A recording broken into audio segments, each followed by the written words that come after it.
At 9:47 in the morning on March 18th, 1945, Private First Class Michael Chen crouched in a foxhole 200 yards from German lines near the Ruhr River, watching three enemy snipers pin down his entire company. 47 men trapped. No artillery support. No air cover. Just open ground and three Mauser rifles that had already killed 6 Americans that morning. In the next 8 minutes, Chen would use a technique so dangerous and unorthodox that his commanding officer would threaten him with court-martial right before requesting he teach it to every combat engineer in Third Army. But to understand those 8 minutes, you need to understand where they came from. The coal mines of Scranton, Pennsylvania, the darkness 200 feet underground. A father and son crawling through anthracite seams before dawn, and the moment a 21-year-old immigrant's kid decided that saving lives mattered more than following rules. This is the story of innovation born in desperation, of a technique that would spread through NATO armies and save thousands of lives, and of a man whose name appears in exactly one paragraph of one forgotten military report. His name was Michael Chen, not Mickey Mouse, not some character from a movie, a real man, born 1923, died 1994. Buried in Dunmore Cemetery under a simple granite headstone that says absolutely nothing about what he did in the war. Some heroes die loud, some die quiet. Mickey Chen died the quietest of all, and that's exactly how he would have wanted it. The anthracite coal seams of Scranton run deep and black and cold. 200 feet down, sometimes 300, the air tastes like powder and stone. No sunlight ever reaches those depths. Just the flicker of carbide lamps and the sound of men breathing hard in spaces barely wide enough for shoulders. Michael Chen first descended into that darkness at 14 years old, following his father Wei Ming Chen into the earth like every other son of every other miner in Pennsylvania. But Mickey wasn't like every other son. Wei Ming had come from Guangdong province in 1898, crossed the Pacific on a steamer where he slept in cargo holds and worked in laundries until he had enough money to reach Pennsylvania. He'd heard miners made good wages, that if you weren't afraid of the darkness and the danger, you could build a life. He met Mary O'Brien at a church social, Irish girl with red hair and a laugh that could light up a room. They married in 1922. She died giving birth to Mickey in 1923. So it was just the two of them. Father and son, Chinese man and half Chinese boy, in a town that didn't quite know what to make of either. Wei Ming didn't talk much, taught through action, through demonstration, through sitting with Mickey at the kitchen table after shifts, showing him how to calculate powder weight by the seam thickness, how to measure fuse length by the burn rate, how to read the coal face for weaknesses. The mine foreman called Mickey reckless, said the kid took chances, set charges in places the manual said not to. But Wei Ming saw something different, saw a boy who understood that sometimes the manual was wrong, that sometimes you had to trust the math and the physics and your own eyes more than what some engineer in Pittsburgh wrote in a handbook.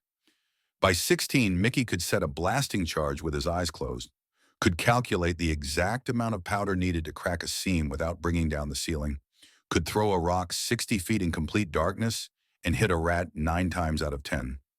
His father would watch him practice, throwing rocks at targets deeper in the mine during lunch breaks. Never said much, just nodded.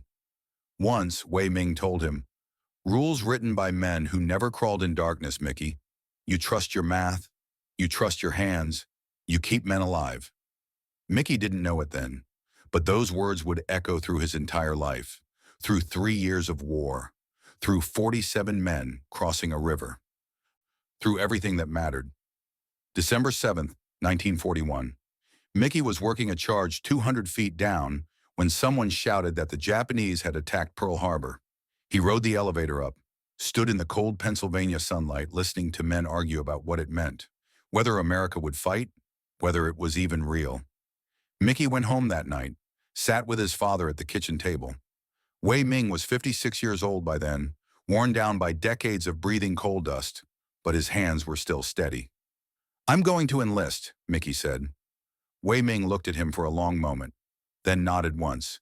"You do what you must, but remember, the men who write the rules, they don't crawl in darkness like we do. You see a better way, you take it. Even if they court-martial you." Mickey turned 18 3 months later at Fort Belvoir. By then, he'd already learned that his father's wisdom applied to more than just coal seams. Fort Belvoir, Virginia, spring of 1942. The Army looked at Mickey's background and assigned him to combat engineers. Made sense. Kid who knew explosives. Kid who could work underground. Perfect fit for mine warfare and demolitions. Except Army doctrine for mine warfare had been written by men who'd never set a charge in their lives. The manual said mines were defensive weapons. You planted them in fields. You marked them on maps. You created barriers.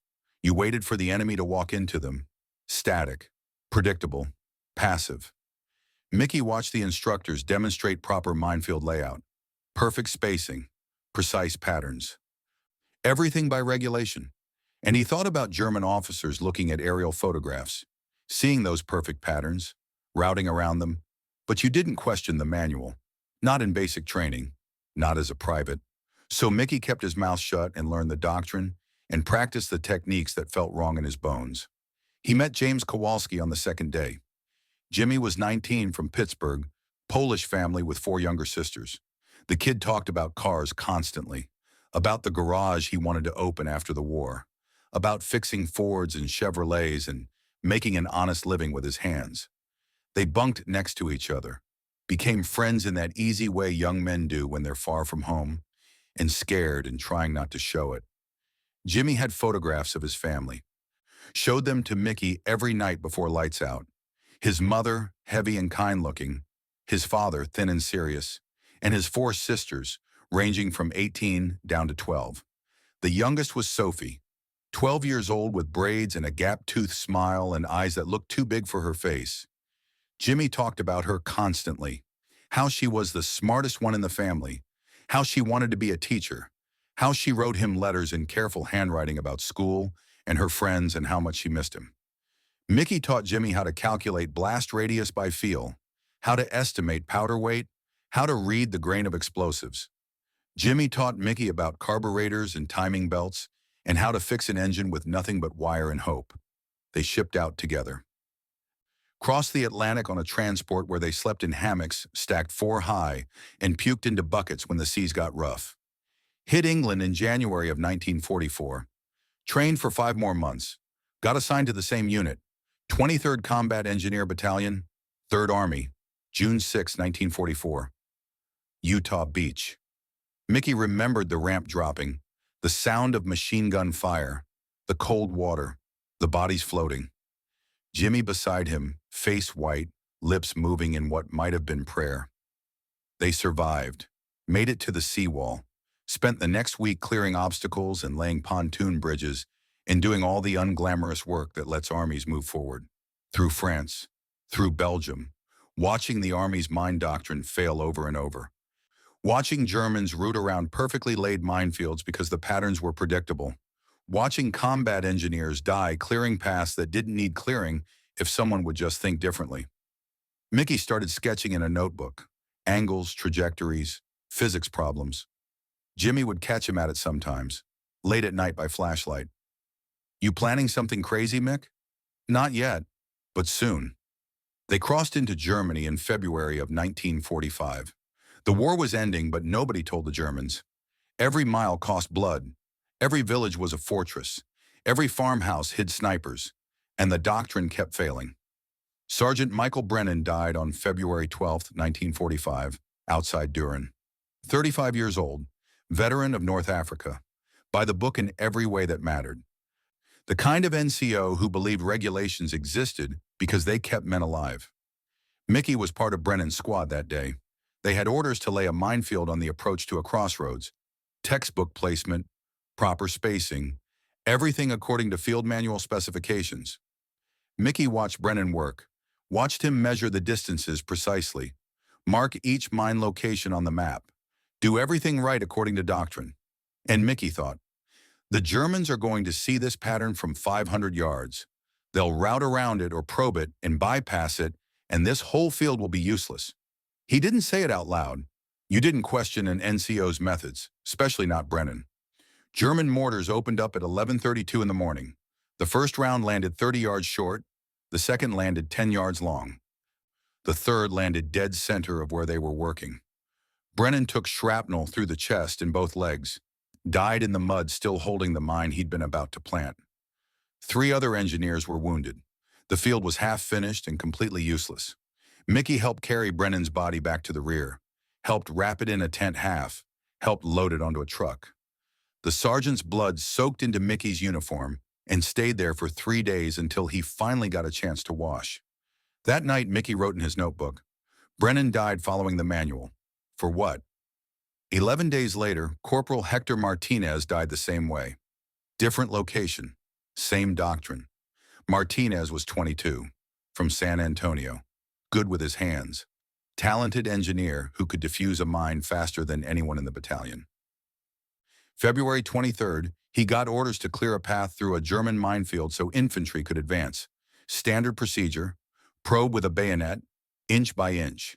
Feel for the pressure plate, find the mine, mark it with white tape, remove it carefully, repeat. Martinez was on his 23rd mine when he found the Teller mine buried beneath a shoe mine. German engineers had gotten clever, started booby-trapping their own minefields. The explosion killed Martinez instantly, scattered pieces of him across 40 feet of frozen ground. Mickey was close enough to hear it, close enough to feel the blast wave, close enough that he helped collect what was left and put it in a tent, half for burial. Going through Martinez's personal effects to send home, Mickey found a notebook. Inside were sketches, diagrams, notes, alternate mine deployment concepts. Martinez had been thinking about the same problems Mickey was thinking about, had been trying to work out solutions. He'd never gotten permission to try them. Mickey sat with that notebook for a long time, thought about Brennan, about Martinez, about all the men dying because the Army worshipped doctrine over innovation. And then came March 3rd, and Jimmy, Private First Class. James Kowalski got orders on March 3rd to plant anti-personnel mines along a tree line northeast of their position. The Germans had been using that approach for patrols. Command wanted it blocked. Jimmy looked at the terrain, looked at the tree line, looked at Lieutenant Patterson. "Sir, they're just going to go around it. We should set up something more aggressive, something mobile." Patterson was 32, tired, worn down by 3 years of war. He looked at Jimmy with exhausted eyes. "Follow the doctrine, Kowalski. Plant the mines where I told you. That's an order." "Sir, the doctrine's getting us killed. If we could just try something different." "That's enough. You have your orders. Dismissed." Jimmy planted the mines. Per regulation. Proper spacing. Everything by the book. Mickey helped him. Neither of them said much. What was there to say? 6 hours later, just after dark, Germans bypassed the minefield exactly like Jimmy predicted. Came through a gap 200 yards to the east, overran the position, killed 4 men in the first 30 seconds. Jimmy took 3 rounds in the back trying to retreat to the secondary line. Mickey was 50 yards away when it happened. Heard the gunfire, heard the screaming, ran toward it through the darkness. Found Jimmy on the ground, medic already working on him, but you can't stop .330 caliber holes through the lungs. Jimmy's hands were slick with blood. He fumbled in his pocket, pulled out the photograph. Sophie Kowalski, 16 years old now, high school photo. Still had that same gap-toothed smile. His lips moved. Mickey leaned close. "Tell her I tried to come home." "You're gonna tell her yourself, you stubborn Polak." Jimmy's hand found Mickey's, squeezed weak. "You're smarter than all of them, Mick. Don't follow the rules that kill us." One final exhale, then nothing except the sound of distant gunfire and the medic's quiet cursing. James Kowalski died at 8:34 in the evening on March 3rd, 1945. 20 years old, never opened that garage in Pittsburgh, never fixed another carburetor, never saw his sister Sophie graduate high school. Mickey sat with the body until midnight, just sitting, holding that photograph, thinking about rules, about doctrine, about the gap between what the manual said and what actually kept men alive. At some point, Lieutenant Patterson came by, looked at Jimmy's body, looked at Mickey. "I'm sorry, Chen. He was a good soldier." Mickey didn't look up, just kept holding that photograph. Patterson stood there for another moment, then walked away. Later that night, Mickey wrote a letter to Sophie Kowalski in Pittsburgh, told her that her brother died quick and painless, that he was a hero, that he didn't suffer. Every word was a lie. Jimmy died slowly, drowned in his own blood, suffered every second, and he died because good men followed bad doctrine. But you don't tell a 16-year-old girl that her brother drowned in mud because the army was too stupid to let him try something different. Mickey sealed the letter, put it in the outgoing mail, sat in his foxhole staring at the German positions across no man's land. And something hardened in him, something that had been building since Brennan, since Martinez, something that finally crystallized watching his best friend die with a photograph in his bloody hands. That night, Michael Chen decided he was done following rules that got men killed. Captain William Harrison wasn't a villain. That's important to understand. He was a good officer, fair, competent, genuinely cared about his men. But he had his own ghosts. Sicily, July 1943. Harrison was a lieutenant then, commanding a rifle company during the invasion. One of his junior officers, a second lieutenant fresh from West Point, had ideas. Innovative tactics, new approaches to assault doctrine. Harrison listened to him, authorized an experimental attack on a German strongpoint. The lieutenant was confident, enthusiastic, convinced his new tactics would save lives. 83 men in that company went into the assault. 63 didn't come back. The lieutenant died in the first 5 minutes. Took a machine gun burst across the chest. His innovative tactics died with him, along with most of Harrison's company. Since Sicily, William Harrison had become a zealot for doctrine, for discipline, for following the manual, because in his mind the manual was written in blood, written by men who'd learned lessons the hard way, and deviating from it got men killed. He wasn't wrong exactly. Reckless innovation did get men killed, but so did blind adherence to failing doctrine. Harrison couldn't see that second part, couldn't let himself see it, because seeing it meant acknowledging that maybe, just maybe, he'd been too rigid since Sicily, that maybe some of the men who died under his command in the last 2 years had died because he wouldn't adapt. That's a hard thing for a good officer to face. Easier to believe in the manual, in the doctrine, in the rules. March 4th, 1945. One day after Jimmy died, Harrison was inspecting positions when Mickey approached him. "Sir, permission to speak?" Harrison looked up from his map, saw a private, young, Asian features mixed with something else. Didn't recognize him immediately. "Make it quick, Private." "It's about mine deployment, sir. I've been studying the German positions. I think there's a better way to use mines. More aggressive, more mobile." Harrison's expression didn't change, but something shifted behind his eyes. "An idea, Private?" "Yes, sir. Instead of defensive placement, we could modify captured German mines and deploy them offensively against specific targets. I've worked out the calculations, the physics. It's possible to—" "Stop right there." The command was quiet, but absolute. Harrison set down his map, looked at Mickey with eyes that had seen 63 men die because of innovation. "What's your name, Private?" "Chen, sir. Michael Chen." "Private Chen, I've seen what happens when men think they're smarter than the manual." Sicily, 1943. A lieutenant had an idea. Experimental tactics, innovative approaches. He was very confident, very certain. Harrison paused. Let the silence stretch. 63 men died because of that idea. Good men, men with families, men who trusted their officers to follow established doctrine. Mickey's jaw tightened, but he didn't speak. "Private First Class Kowalski died yesterday in combat. I know you were friends. I'm sorry for your loss. But men die in war. It happens. We honor them by maintaining discipline, by following the procedures that keep the rest of the unit alive. Sir, Kowalski died because—" "That's enough." Harrison's voice was steel. "Mines are defensive implements, Private. We plant them according to field manual specifications. Period. If you have concerns about tactical deployment, you can take them up with someone who gives a damn about your opinion. Are we clear?" "Crystal clear, sir." "Dismissed." Mickey saluted, walked away. Fists clenched so tight his nails drew blood from his palms. That night he pulled out his notebook, looked at the calculations he'd been working on since February. The physics of throwing a 4-pound mine 70 yards. The modifications needed to shorten a fuse from 8 seconds to 3. The angles, the trajectories.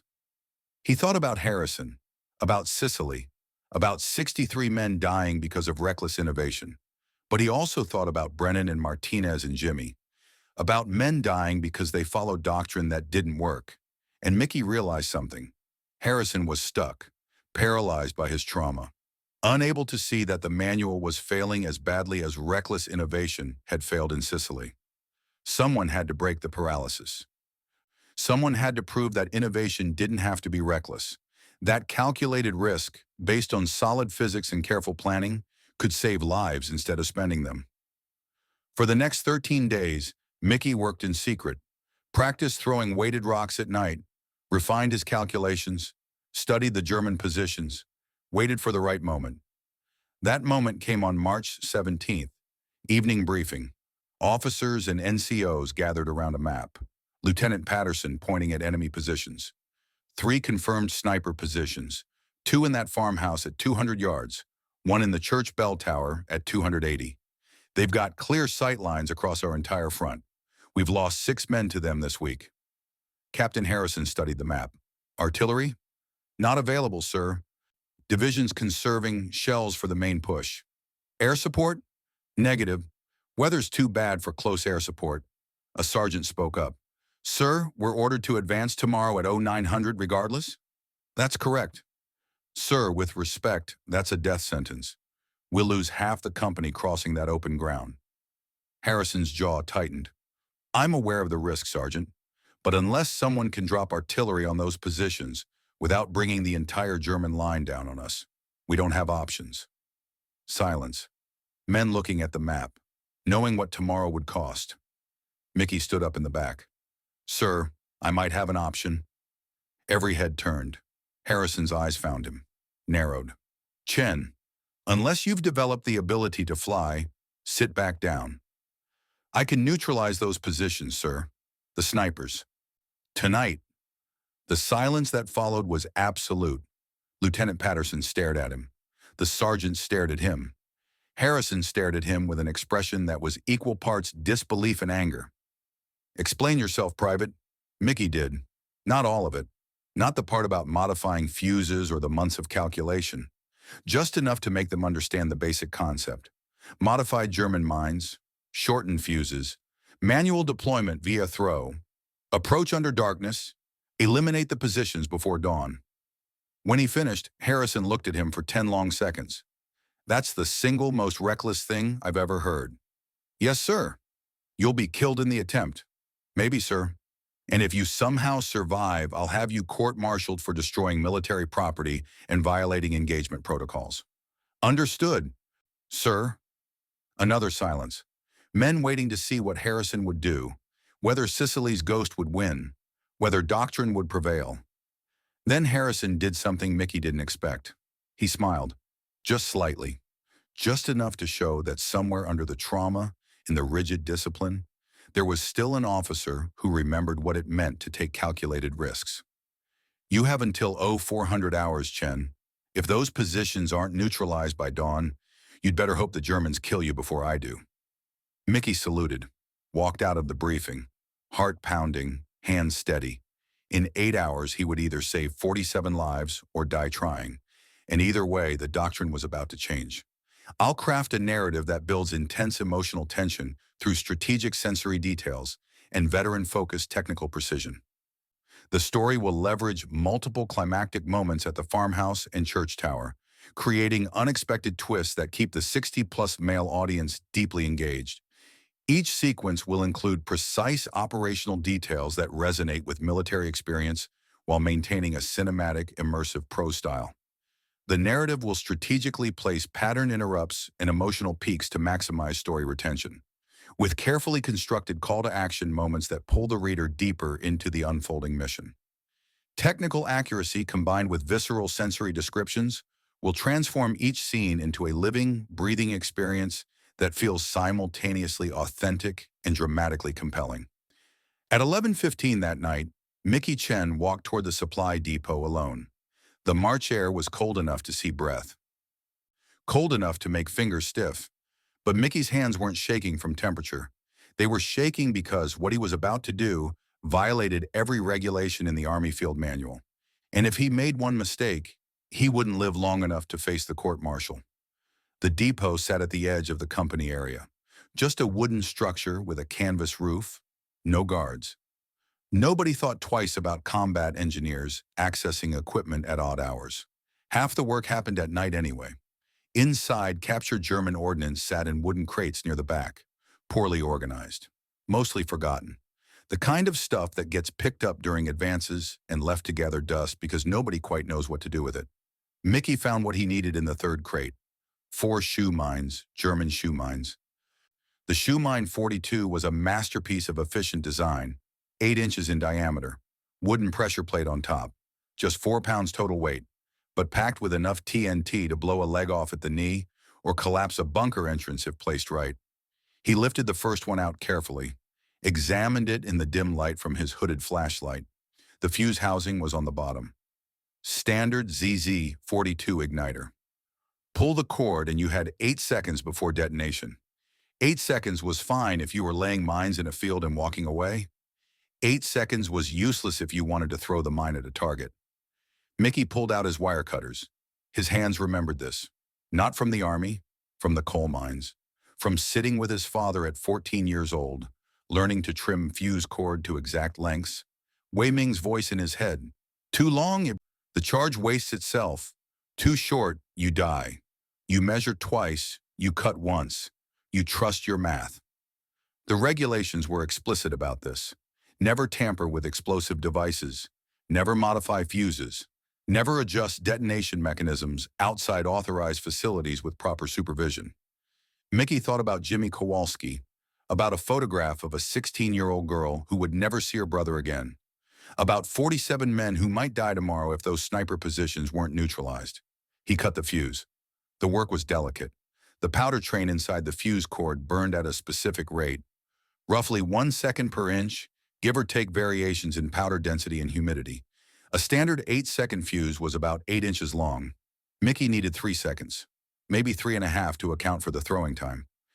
He measured by feel, fingers remembering the texture of blasting cord from the anthracite mines, the slight grittiness of the outer casing, the way it crimped when you bent it. Cut it too short and the mine would detonate in his hand. Too long and it would hit the ground before exploding, might roll away, might bury itself in mud and waste the charge. 3.25 inches. He cut precisely. Attached the shortened fuse to the igniter housing. Crimped it tight with a special tool. Tested the pull cord gently. It moved smooth. Would spark when yanked hard. 1 mine modified. 3 to go. Mickey worked methodically. No rushing. Each cut precise. Each crimp tested. His hands were steady despite everything. Despite the knowledge that one slip would turn him into red mist. Despite the knowledge that even if he succeeded tonight, Captain Harrison might shoot him personally at dawn. The second mine took 12 minutes. The third took 10. By the fourth, his fingers remembered the exact pressure needed, the exact length, the exact crimp tension. When he finished, he had 4 shoe mines with 3-second fuses wrapped carefully in cloth and packed in his field bag.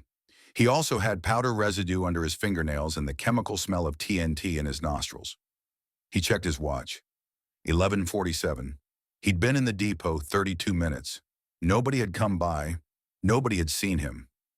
Mickey walked back to his foxhole, sat down, pulled out the photograph of Jimmy and Sophie that he'd kept, looked at it for a long moment. Then he closed his eyes and tried to sleep for 2 hours. Tried and failed. Just lay there going over the calculations in his head, the physics, the angles, the timing. At 2 in the morning, he gave up on sleep, stood, checked his gear, loaded the 4 modified mines into his pack with extreme care. Each one wrapped separately, each one positioned so it wouldn't bump against the others. Lieutenant Patterson appeared out of the darkness at 2:12. Mickey froze. Patterson looked at him, looked at the pack. His eyes went to the shape of the mines visible through the canvas. "Where are you going, Chen?" "To end this, sir." "With what?" Mickey opened the pack slightly. "Let Patterson see the mines." Patterson's face went white even in the darkness. "Jesus Christ, you modified the fuses." Not a question, a statement. "Yes, sir." Patterson stood there for 5 seconds that felt like 5 hours. Then he spoke quietly. You'll kill yourself. Maybe. Or I saved 47 lives. I should stop you right now. Yes, sir, you should. The silence stretched between them. Somewhere in the distance, a flare went up over no man's land. Brief green light, then darkness again. You have until 0400, Patterson said finally. If those positions aren't neutralized, Captain Harrison will have both our asses. And if I die out there, then I'll tell them you disobeyed orders. Your family gets your pension. Mickey nodded once. Thank you, sir. Don't thank me. Just don't miss. Patterson walked away, disappeared into the darkness, left Mickey alone with 4 modified minds and a plan that was either brilliant or suicidal, possibly both. At 2:30 in the morning, Mickey began his crawl toward German lines. The ground between American and German positions was 200 yards of nothing. Open field, a few shell craters, some scattered debris from previous fighting. No real cover, just dirt and darkness and the constant possibility of a flare, turning night into day. Mickey moved slowly, painfully slowly, every movement calculated, elbows pulling him forward 6 inches at a time, knees pushing, body flat against the cold earth. The smell hit him first. Wet soil, old blood, cordite residue, the particular stink of a battlefield that's been fought over for weeks. His uniform soaked through with mud within the first 10 yards. His hands numb, his breathing loud in his own ears. He used every dip in the terrain, every crater, every slight fold in the ground. Moved during the moments when German voices were loudest, when they were talking among themselves and not listening outward. Froze absolutely still when the voices stopped. Distance is strange when you're crawling through darkness toward men who want to kill you. 200 yards feels like 2 miles. Every yard takes forever. Every sound seems amplified. The scrape of cloth on grass, the clink of equipment, the wet sound of mud squelching. Mickey could see the farmhouse now. 200 yards became 150, became 100, became 75. He could make out windows on the second floor, could see the occasional shadow of movement, could see rifle barrels catching moonlight when the clouds broke. 2 snipers in that farmhouse. Young men probably, maybe 20 years old, maybe veterans from the Russian front. No way to know. Didn't matter. They'd killed 6 Americans this week, would kill 47 more tomorrow if Mickey failed. He reached a collapsed stone wall at 50 yards from the farmhouse, stopped, caught his breath. His whole body ached from the crawl. His knees felt like ground glass. His elbows were raw, but he was close enough now. Close enough to see the target clearly. Close enough that a good throw would reach. Close enough to die if they spotted him. Mickey pulled the first mine from his pack, unwrapped it carefully, found the igniter cord.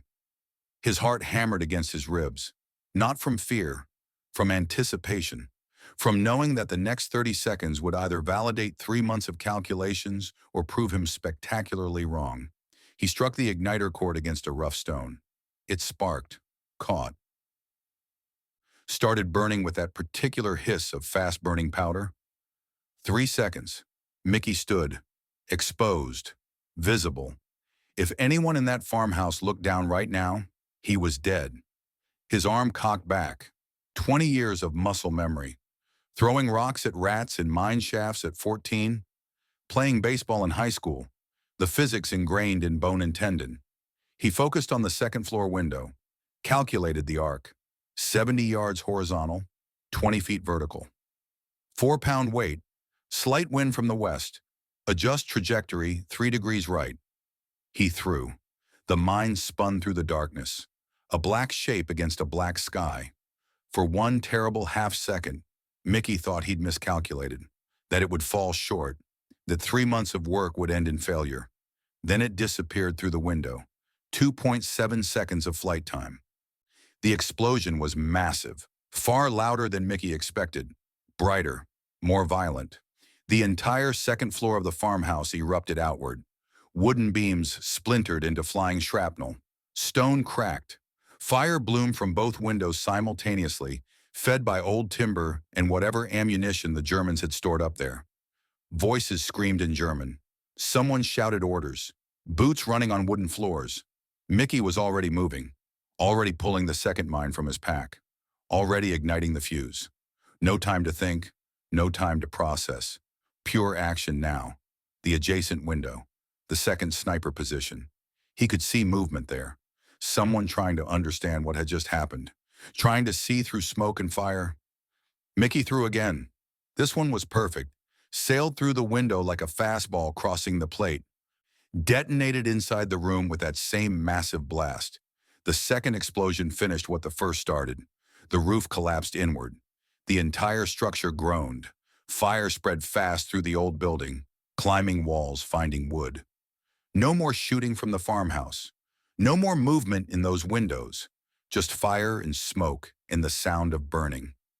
Behind Mickey, German soldiers were shouting, organizing, running toward the farmhouse to see what happened. But they were looking at the fire, at the chaos, not at the lone American combat engineer turning toward the church tower 280 yards distant. Mickey ran. The church sat on a slight rise. Stone construction, bell tower rising 60 feet above the main structure. Perfect sniper position, commanding view of the entire American front. 280 yards was too far for an accurate throw. Mickey knew that, had known it when he planned this. But there was a drainage ditch that angled closer. That would give him covered approach to within 90 yards. His boots splashed through standing water. His breathing came hard. Behind him, Germans were still focused on the farmhouse, on the fire, on trying to understand what kind of weapon had done that. He reached the end of the ditch. 90 yards from the church now, still too far. The bell tower window was small, maybe 4 feet wide. Hitting it from 90 yards in darkness would take more luck than skill. Mickey crawled forward through open ground, completely exposed. If the sniper in that tower looked down, if anyone spotted him, he was dead. But everyone was looking at the farmhouse fire, at the chaos, at the unexpected. He reached a burned-out tractor 70 yards from the church. Close enough. This was as close as he could get without being seen. Mickey pulled the third mine, lit the fuse. 3 seconds starting now. The church bell tower was a vertical shot, 60 feet tall, narrow window opening. This throw would be harder than the farmhouse. Higher arc, more spin, longer flight time. Mickey had thrown rocks at birds as a kid, in the coal mines up in the shaft where sparrows nested. Never hit many, but he'd learned the technique, learned the feel of a high arc throw. He threw upward, maximum force, perfect release. Watched the mine tumble through the air. 3 seconds that felt like 30.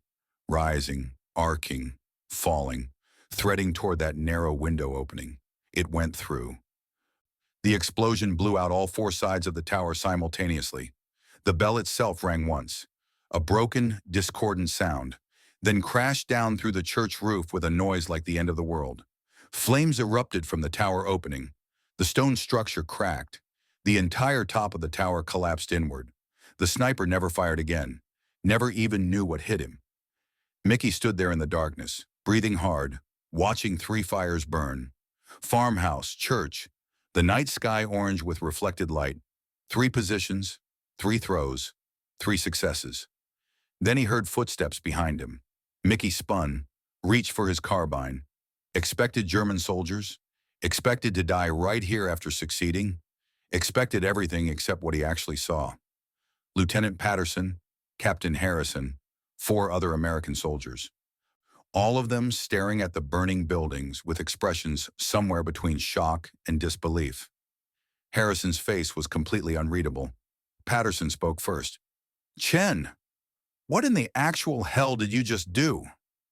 Mickey looked at the fires, at the dawn starting to break over the Ruhr River, at the German positions that were now just ash and smoke. "My job, sir. Remove the obstacles. If you served in World War II, or if your father or grandfather did, you know what it meant to see the impossible happen, to watch a single soldier do what an entire artillery battery couldn't. Many of you watching probably remember hearing stories like this around the dinner table, stories of innovation, of men who thought differently.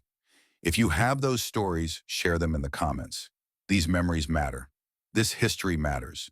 And please, hit that subscribe button. There's more to Mickey Chen's story. Much more. Captain Harrison stepped forward.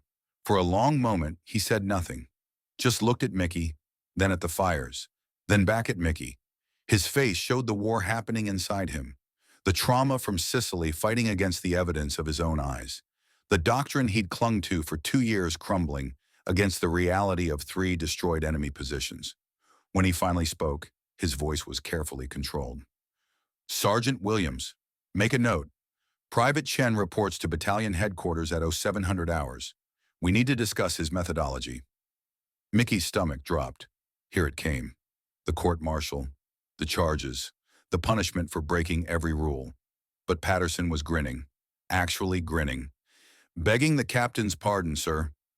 But I think what Private Chen needs is a medal and a teaching assignment. Harrison turned to Patterson. Their eyes met. Another long silence. Then Harrison did something unexpected. Something that showed the good officer beneath the trauma. He smiled. Just slightly. Just enough. We'll discuss that at headquarters, Lieutenant. Dismissed. At 9:47 in the morning, exactly as planned, the company advanced across open ground toward the Ruhr River. Not a single shot was fired from the German positions. The snipers were dead. The positions were ash. 47 men crossed safely. 0 casualties. Mickey walked with them, his mind already racing ahead to the meeting at headquarters, to whatever consequences were waiting. He thought about Jimmy Kowalski, about the garage they'd never opened together, about photographs of a 16-year-old girl Mickey would never meet. He'd broken the rules, violated doctrine, risked court-martial, and he'd kept 47 men alive. That felt like a fair trade. At 7 in the morning, Mickey stood outside the battalion headquarters tent. His uniform was still muddy from the night crawl. His hands still smelled like explosive residue. He'd cleaned up as best he could with cold water and a rag, but there was only so much you could do. Inside the tent, he could hear voices. Harrison, Patterson, someone else he didn't recognize. The conversation was muffled, but the tone was heated. Finally, a sergeant emerged and gestured him inside. The tent was cramped, lit by a single kerosene lamp despite the morning light outside. Captain Harrison sat behind a folding table covered in maps and reports. Lieutenant Patterson stood to one side, and beside him was a major Mickey had never seen before. Older, maybe 50, combat infantry badge, Purple Heart ribbon, engineering insignia. Private Chen, Harrison said formally. This is Major Thomas Brennan, 3rd Army Combat Engineering Division. Mickey saluted. Brennan returned it casually. At ease, son. I've been hearing some interesting things about your activities last night. Brennan picked up a piece of paper from the table. Patterson's after-action report. 3 enemy positions neutralized, 0 friendly casualties, method of engagement, and I quote, modified German shoe mines deployed via manual throw with shortened fuses. Brennan looked up. That about accurate? Yes, sir. You realize that tampering with explosive devices is a court-martial offense? Yes, sir. You realize that unauthorized use of captured enemy equipment violates multiple regulations? Yes, sir. You realize that conducting an unsanctioned night assault without proper authorization could be classified as abandoning your position? Mickey hesitated. This was the trap, the legal justification for throwing him in stockade. Sir, Lieutenant Patterson authorized me to neutralize the positions. Lieutenant Patterson authorized you to neutralize positions. He did not authorize you to modify explosives, violate safety protocols, or invent entirely new combat techniques that appear nowhere in any field manual written since 1918. Silence. Mickey had no answer for that, because Brennan was absolutely right. Harrison spoke up. Major, if I may, Private Chen saved 47 men yesterday. His methods were unorthodox, but the results speak for themselves. Captain, I'm not disputing the results. I'm questioning whether we want to encourage this kind of reckless innovation. What happens when some other private decides to modify explosives and blows himself up?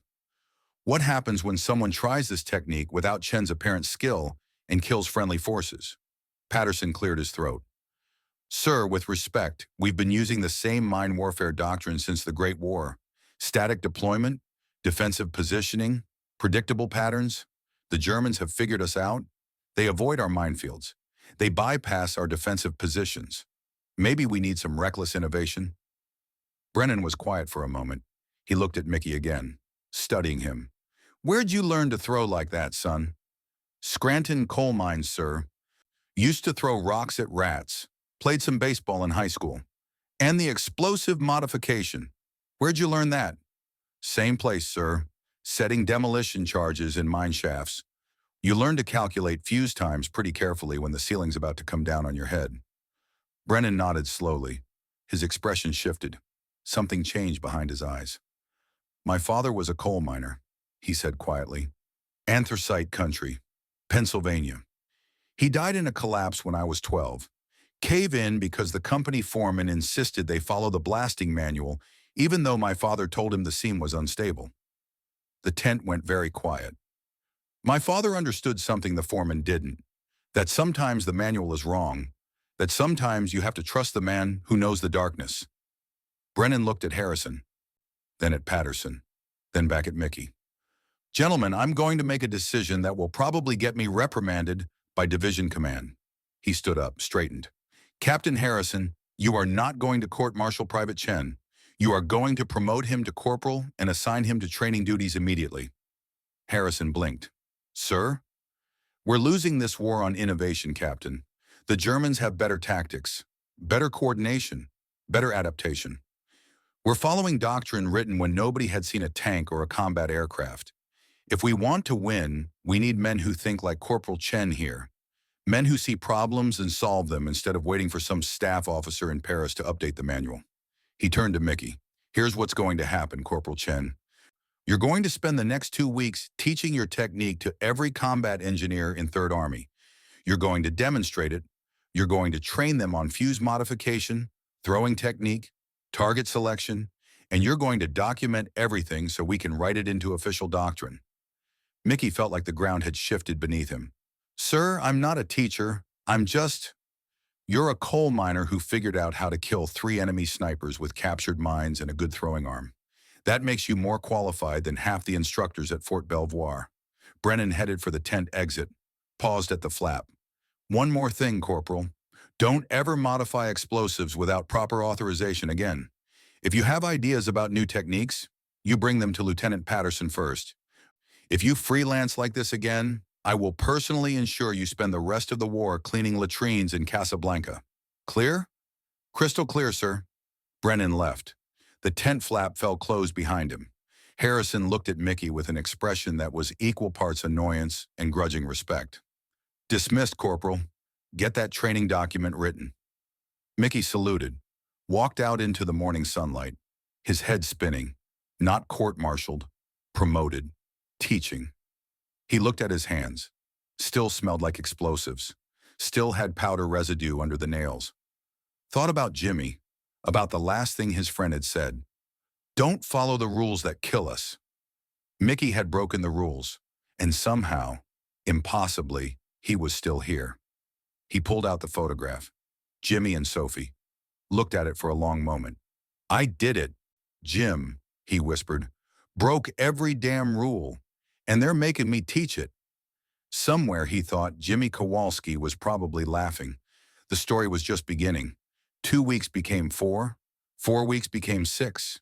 Through March and April and into May of 1945, Corporal Michael Chen stood in front of groups of combat engineers on a makeshift range outside battalion headquarters, teaching men how to turn defensive weapons into offensive ones.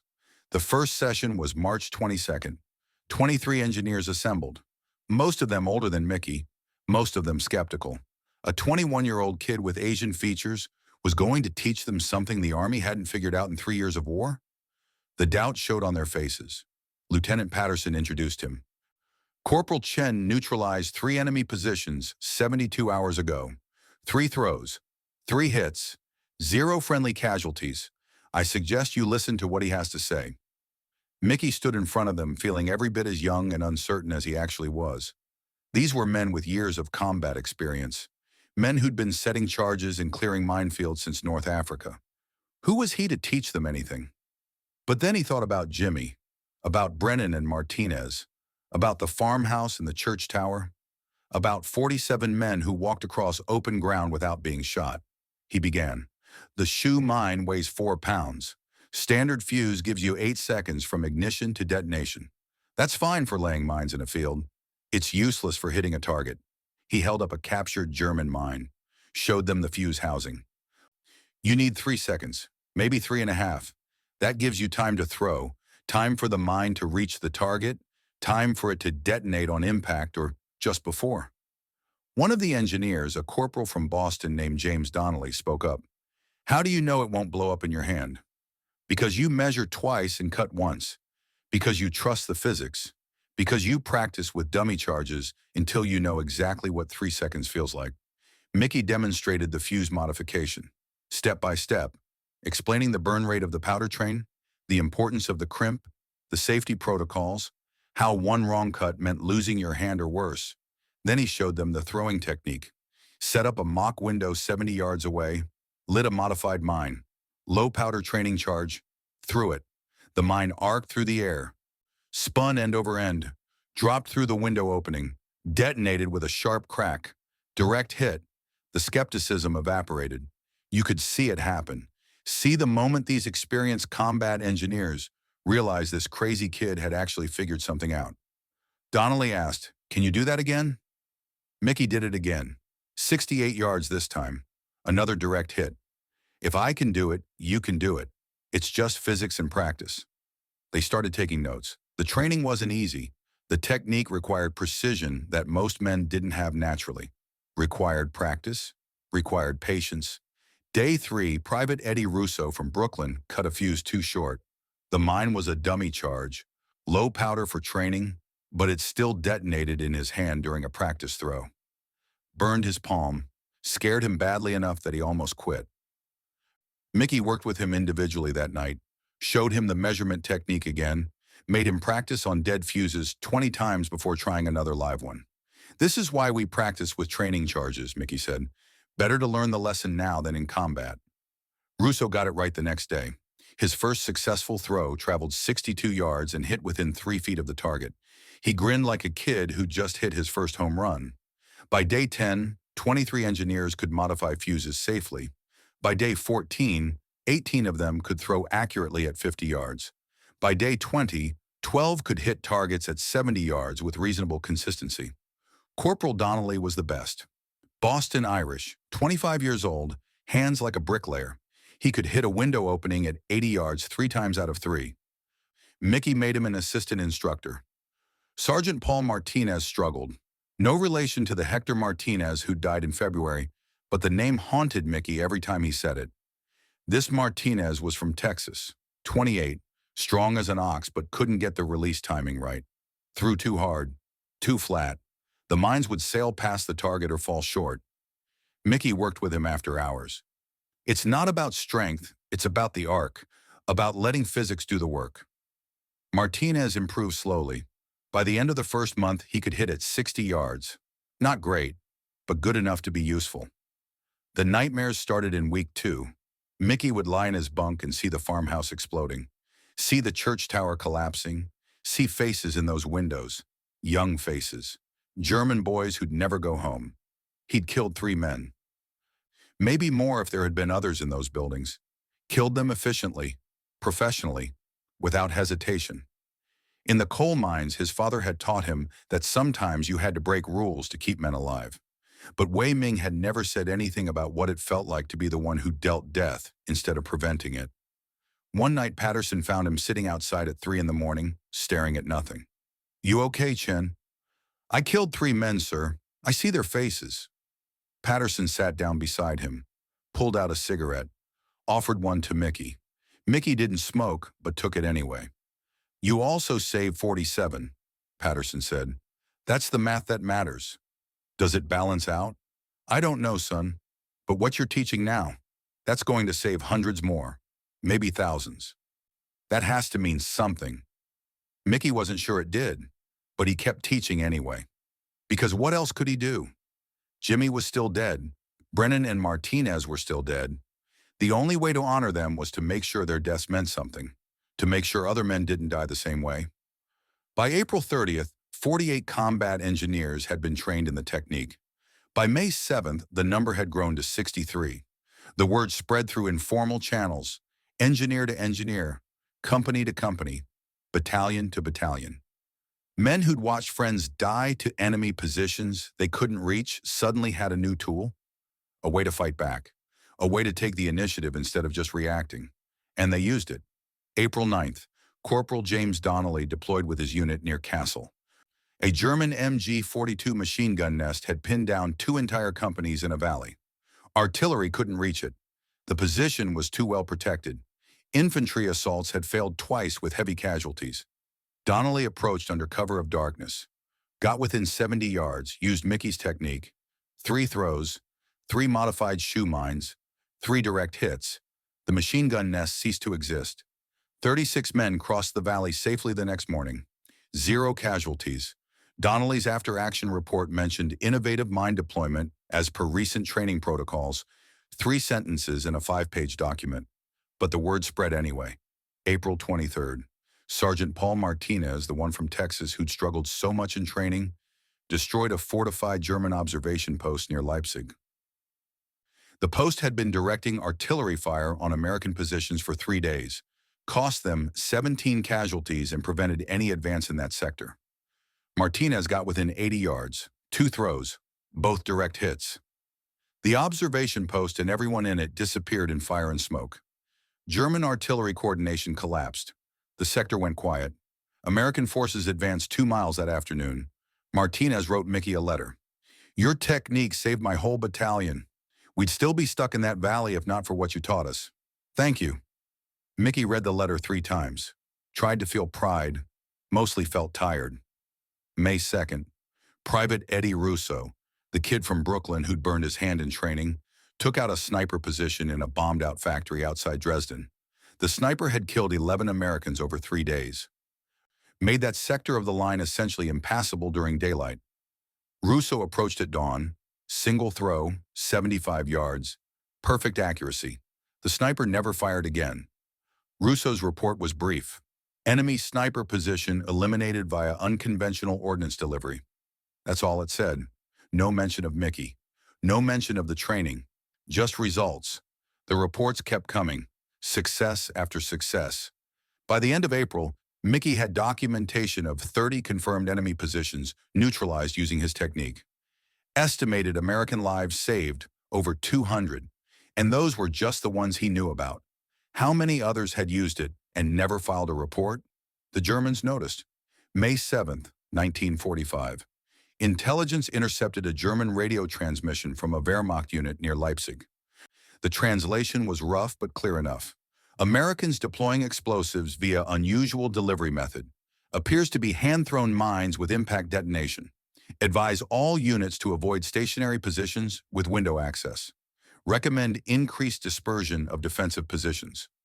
Major Brennan showed Mickey the intercept. "You didn't just change our tactics, Corporal. You changed theirs." Mickey read it twice, tried to process what it meant. German doctrine was shifting because of something he'd invented in a foxhole, because of 3 throws on a cold March night. May 14th. A captured German lieutenant was interrogated about recent tactical changes. The man was 24 years old, looked exhausted, looked like he wanted the war to be over as much as anyone. The interrogator asked about changes in defensive positioning. The lieutenant answered readily, said his unit had received orders in late April to abandon elevated stationary positions, to avoid any defensive point with window access, to maintain mobility and dispersion. When asked why, the lieutenant said, "American mine infiltration attacks. We lost 3 positions in one night near the Ruhr River in March, 2 in Kassel in April. After that, command changed the doctrine." Mickey read the interrogation transcript in Major Brennan's tent. Read it 3 times. Felt something heavy settle in his chest. He'd changed the war. Not in a big, dramatic way. No decisive battles. No turning points. Just a small shift in how both sides approached defensive positions. A tactical innovation that spread like ripples in water. And somewhere buried in those ripples were the faces of the men he'd killed. German boys who'd been following their own doctrine, who'd died because Mickey had broken his. The war was a math equation written in blood. 47 American lives saved meant 3 German lives taken. 200 American lives saved meant how many German lives taken? The equation balanced or it didn't. Mickey couldn't tell which. He thought about his father in the coal mines, about Wei Ming saying, "You trust your math. You keep men alive." But the math got complicated when keeping your men alive meant killing theirs. May 8, 1945. Germany surrendered.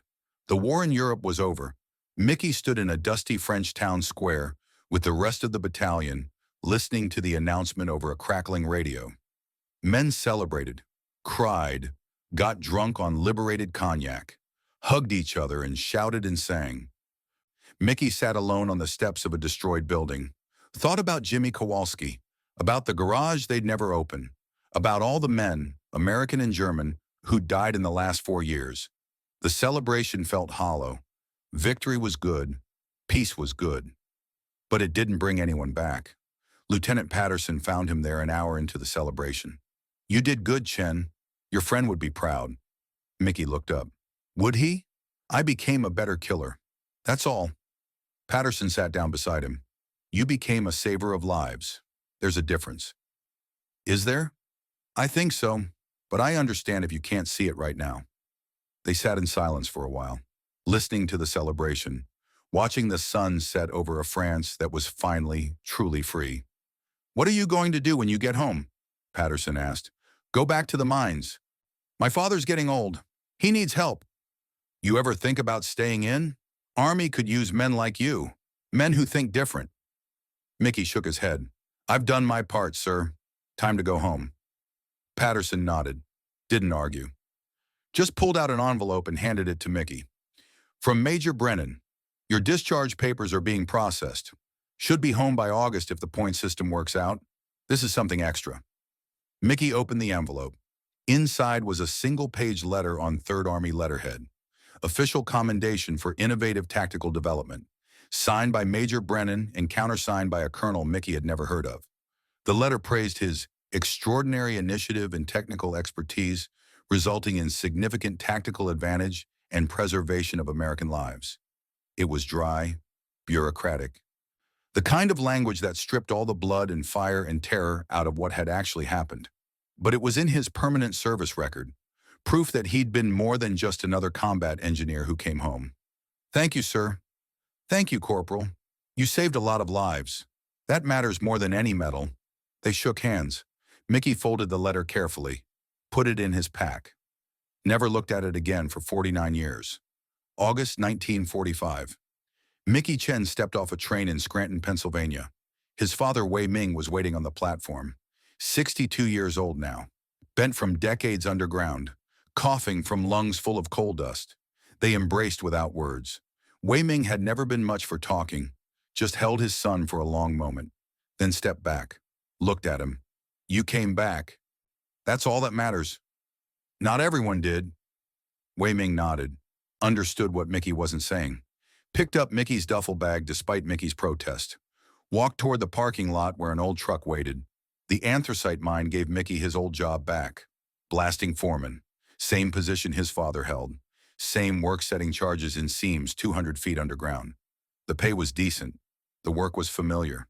The darkness felt safe after years of open combat. Mickey didn't talk about the war. When people asked, he said he'd been a combat engineer, did some demolition work, came home in one piece. That was enough. He never mentioned the mines, never mentioned the farmhouse or the church tower, never mentioned 47 men who crossed safely or the technique that had spread through 3rd Army. Never mentioned the nightmares that woke him up 3 nights a week for the next 15 years. The coal mines were different from combat, but the principles were the same.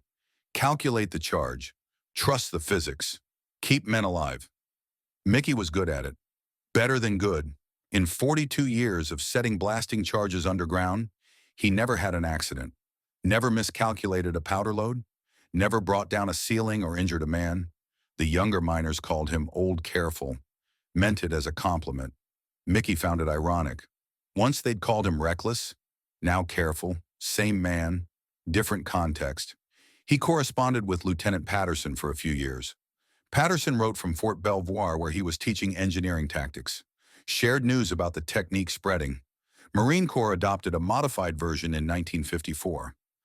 NATO included it in training protocols in 1958. By 1960, it was standard doctrine for combat engineers in 17 countries. Patterson's last letter came in 1961. Your technique is everywhere now, Mick.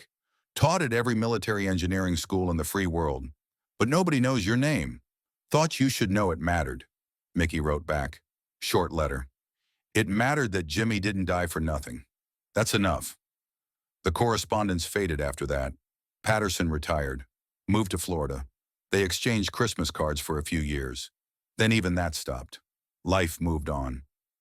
1947. Mickey married Catherine O'Brien, Irish girl, 23 years old, nurse at Scranton General Hospital. She was smart and kind and never pushed him to talk about things he didn't want to talk about. She asked about the war once, just once, early in their relationship. What did you do over there? What I had to. Don't want to talk about it. She never asked again, respected his silence, married him anyway.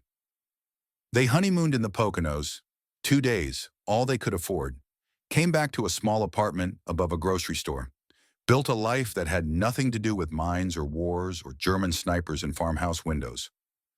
3 children, Thomas born in 1949, Sarah in 1952, Robert in 1956. Mickey taught them all to throw properly. Rocks at targets, baseballs at strike zones, spent hours in the backyard showing them the physics of a good throw, the arc, the release, the follow-through. Never told them why technique mattered. Never mentioned that he'd once thrown objects that exploded, that those throws had saved lives and taken them. Thomas asked him once, "Dad, were you good at baseball?" "Good enough. Practice your release." That was all he said. The Army published an updated field manual for combat engineers in 1952. Section 7, subsection C detailed offensive mine deployment techniques. The text was clinical, precise, explained fuse modification procedures, throwing mechanics, target selection, safety protocols. Nowhere in those pages did it mention Michael Chen. No footnote, no acknowledgement. Just the technique stripped of its origin story. Doctrine now, official, bloodless. Mickey never saw that manual, never looked for it, wouldn't have cared if he had. He worked in the mines until 1987, 42 years breathing coal dust, set thousands of blasting charges, kept hundreds of men safe, retired at 64 with lungs that rattled when he breathed and hands that never stopped shaking slightly. Spent his retirement with grandchildren, 7 total, taught them to throw too, taught them to think about physics, about angles, about the importance of precision. Never told them about the war. Michael Chen died on November 3, 1994, at Scranton General Hospital. Lung cancer, 71 years old. His wife Catherine was there, his 3 children, 4 of his 7 grandchildren. His last words to his grandson David, 16 years old, were quiet. Be good, be smart, don't follow rules that get people killed. David didn't understand. Thought his grandfather was confused. Medication talking. Catherine understood. She'd found Patterson's letters years ago, read them in secret, never told Mickey she knew, just held his hand and understood. The obituary in the Scranton Times-Tribune ran on November 5th. Michael Chen, 71, of Scranton, died Wednesday of lung cancer, survived by wife Catherine, 3 children, 7 grandchildren. Served U.S. Army 1942 to 1945, European theater. Worked as blasting foreman at Anthracite Mine No. 7 for 42 years. Known as a skilled engineer and devoted family man. Viewing Tuesday at McGrath Funeral Home. Burial Thursday at Dunmore Cemetery. That was it. 12 lines. No mention of farmhouses or church towers. No mention of techniques or lives saved. No mention of innovation that changed NATO doctrine. Just a coal miner who served his country and came home and lived a quiet life and died. The funeral was small, family, a few old miners. Patterson sent flowers from Florida, but didn't attend, too sick to travel. They buried Mickey at Dunmore Cemetery on a cold November morning. Simple granite headstone. Catherine chose the inscription. Michael Chen, 1923 to 1994, beloved father and husband. Nothing about the war, nothing about heroism, nothing about the 8 minutes that changed everything, exactly how Mickey would have wanted it. If you've stayed with this story for this long, you understand something important. Real heroism doesn't always come with parades, doesn't always get remembered. Sometimes the men who change history do it quietly, do it without recognition, do it and go back to their lives and never speak of it again. If you have a father or grandfather who served and never talked about it, leave a comment. Tell us their name. These silent heroes deserve to be remembered. And please subscribe to this channel. These stories matter. This history matters. West Point Military Academy, Spring 2003. Dr. Robert Morrison, military historian, was researching World War II combat engineering innovations for a book nobody would probably read. He was deep in the archives when he found it. A report from 3rd Army, 1945. Tactical analysis of mine warfare developments in the European theater of operations. Buried in an appendix was a single paragraph. Initial development of mobile mine deployment technique attributed to Corporal Michael Chen, 23rd Combat Engineer Battalion, March 1945. Techniques subsequently adopted by division-level training protocols and demonstrated significant tactical effectiveness in final months of European campaign. One paragraph, 37 words. The only official acknowledgement that Michael Chen had ever existed in the context of military innovation. Morrison was intrigued, started digging, cross-referenced the name with after-action reports. Found Patterson's training documents archived at Fort Belvoir. Found interviews with surviving veterans who'd been trained in the technique. Found Donnelly's account of Kassel. Found Martinez's account of Leipzig. Found a dozen other reports that mentioned the technique but never mentioned the name. He tracked down Patterson in a Florida nursing home. The old lieutenant was 86. Memory fading, but he remembered Mickey. "Best combat engineer I ever served with," Patterson said. "Saved my whole company. Probably saved hundreds of others. Army never gave him credit. He never wanted it anyway. Just wanted to go home to his father." Morrison published his findings in the Journal of Military Innovation. Fall 2003. 12-page article titled "Forgotten Innovators, Combat Engineering Tactics in the ETM." 4 pages were devoted to Michael Chen. Detailed reconstruction of the March 18th night operation. Technical analysis of the fuse modification technique. Impact assessment of lives saved directly and indirectly. Current usage in modern military training. The article's readership was 43 people. Obscure academic journal. No popular press picked it up. No documentaries got made. Mickey's story stayed buried except for those 43 readers. One of them was David Chen, 25 years old, high school history teacher in Philadelphia. Got an email from a colleague. "Dave, is this your grandfather?" David read the article 3 times, sat in stunned silence. His grandfather? Old, careful grandpa who taught him to throw a baseball and never talked about the war? That man had done this? He drove to Scranton the next weekend, stood at the grave in Dunmore Cemetery. Simple granite headstone. Beloved father and husband. Nothing about the 47 men who crossed a river. Nothing about 3 perfect throws in darkness. Nothing about rules broken to save lives. David thought about adding something. A plaque, maybe. Some recognition of what his grandfather had actually done. Then he thought about the old man who taught him physics through baseball, who'd never wanted attention, who'd come home from the war and worked in the mines and raised a family, and never once mentioned being a hero. "It's fine as it is," David said out loud to the headstone. "Some men change wars quietly. Some innovations spread without fanfare. Some heroes die without recognition. That doesn't make them less important. It just makes them honest." David started teaching the story in his classes, not from the textbook because it wasn't in any textbook, from Morrison's article, from family stories, from the 1 paragraph in the archive report. Students would ask why Mickey Chen wasn't famous. David would answer, "Because real heroes don't need recognition. They just do what needs doing." One student asked, "Would you be proud if your grandpa did that?" David smiled. "I'm proud he was my grandpa. What he did in the war was important, but what mattered most was he came home and taught my dad to throw a baseball. That's the legacy I have." Fort Leonard Wood, Missouri, 2024. Combat engineers still learn offensive mine placement techniques. The instructors teach without knowing the origin. This technique was developed during World War II, they say. No name attached. The knowledge persists. The man forgotten. The real numbers tell the story. Mickey's direct actions saved 47 lives. His students saved hundreds more. The technique, spread across 80 years and dozens of militaries, has saved thousands. Maybe tens of thousands. Countries using variations of the technique, 31 in modern NATO and partner nations. Academic papers mentioning the technique, 23. Papers mentioning Michael Chen. 1. Catherine Chen is 97 years old now, living in an assisted care facility in Scranton. A local newspaper interviewed her in 2023 for a feature on World War II veterans' families. The reporter asked if she was upset that Mickey never got famous. Catherine smiled. He didn't want famous. He wanted to come home. But he did something extraordinary. He did what he had to. Then he came home and raised 3 good children and taught 7 grandchildren to throw straight and think clearly. The Army knows what he did. The men he saved knew. That was enough for him. It's enough for me.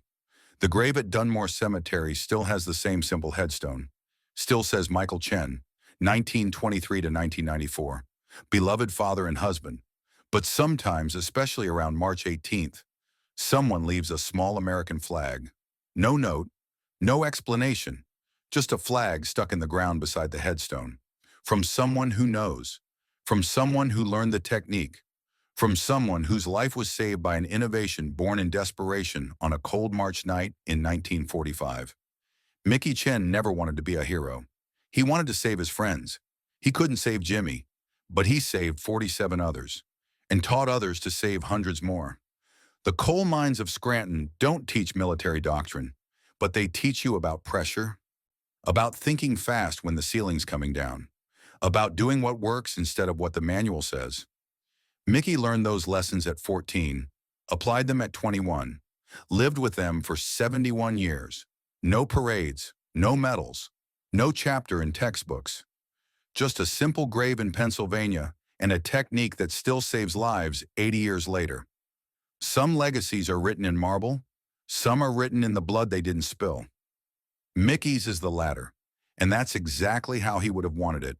The barrel roll mine trick, born in a foxhole, banned by doctrine, validated by necessity, spread across armies, saved thousands of lives. All because a coal miner's son decided that rules written by men who'd never crawled in darkness weren't worth following when they got good men killed. That's the story. That's the truth. That's the legacy. And now you know.